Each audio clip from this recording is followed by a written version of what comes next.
Okay, second video, part two, because I knew it'd probably get too long. One of the guys that's the Jewish Christians that's receiving him really well in Jerusalem is James. James is the actual brother of Jesus. He seems to be kind of the top dog of the Jewish Christians in Jerusalem at the time. And he says, hey, we hear there's just great stuff going on with you, Paul. But one thing we got to address, and that's that whole law thing. And you might say, well, didn't that get settled before? Yeah, Gentiles were told that they had to make sure that they did not have to follow all those laws, circumcision, all that kind of stuff. But there were a couple that they did. No eating food sacrificed to idols, no eating food with blood still in it, no eating food from meat from strangled animals, and then you have to stay away from sexual immorality.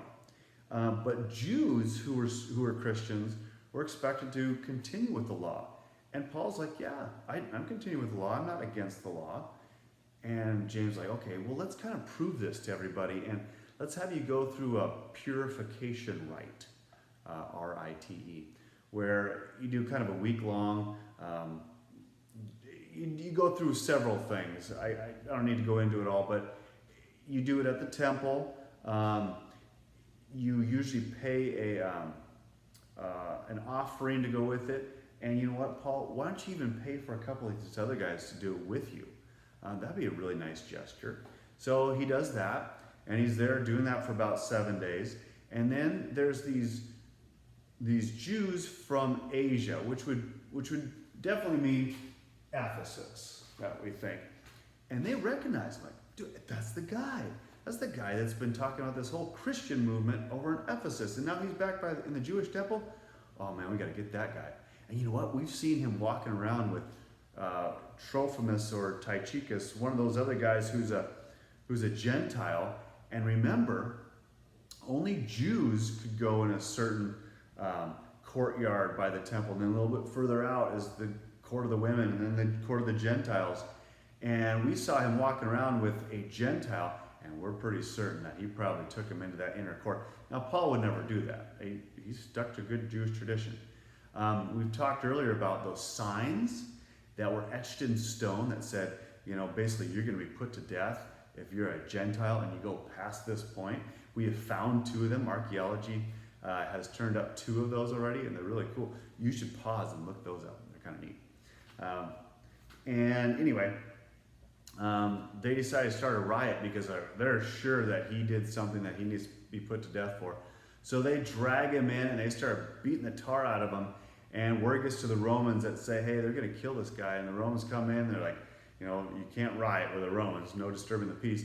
So they break it up and they grab Paul, and they're so ticked off at Paul that they have to pick up Paul and carry him away. And Paul is, and they put Paul in 2 chains, just like they did to Peter when they put him in jail, which means they really wanted to, you know, keep him tied up. And then Paul says, I'm a citizen of no ordinary city. I guess Tarsus. If you're from Tarsus, it's kind of a big deal. It must be kind of quite a status symbol. Now, he doesn't say he's a Roman citizen yet. He said he's a citizen of Tarsus. And can I talk to the crowd? And that's where it ends in Acts 21. And then what I'll do is, that's the end of Acts 21. And then I'll continue with Acts 22 to hear about what he says to the crowd. Now, we hope to have a test. We are going to have a test on Friday, okay? Friday is going to be the test on 18 through 23, so make sure you're staying up with us and you're ready to take that test, ready to take a test on the map. And all it is just here, bang, back over and through all these and back over here. And then after that, next week, I'm not going to assign you anything new, but I really feel strongly about walking you guys through Acts to the very end. So I'm going to put out videos next week too that take you yet through the rest of the book of Acts.